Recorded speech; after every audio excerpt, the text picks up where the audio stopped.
শোনো, এই ঘটক মুন্সি কোন যৌতুকের বিয়ে দেয় না। তুমি ওই হাত দিয়ে মারতে চাচ্ছ না, তুমি যৌতুক নিতে চাচ্ছ না, কিন্তু হাতানি দিয়ে ঠিকই মারতে চাচ্ছ না। ওইসব কাজকর্ম বাদ দাও, বুঝলে তোমার? মরবা না কোনোদিন। হ্যাঁ, এই যৌতুক নিয়ে তুমি তোমার ছেলেটি বিক্রি করে দিবা। হ্যাঁ, এইসব যৌতুকের বিয়ে শাদী আমি দিই না এখন।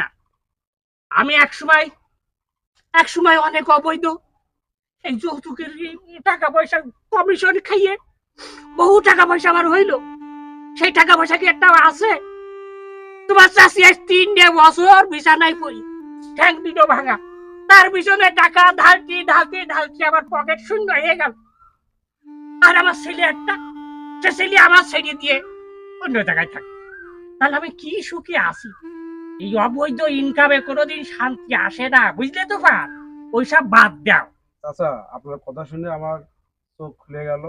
আমি আপনার কাছে বলছি, আপনি একটা মেয়ে খুঁজবেন, মেয়েরা যাতে দিনদার হয়, 5 ওয়াক্ত নামাজ কালাম পড়ে, ধার্মিক হয়, আর পরিবারটা যাতে ধার্মিক হয়, তেমন একটা মেয়ে দেখে আমার ছেলেটা বিয়ে দিতে। আমি আপনার উপর ছেড়ে দিলাম, আপনি একটু দেখবেন। তুমি আমার মনটা একবার শীতল করে দিলে।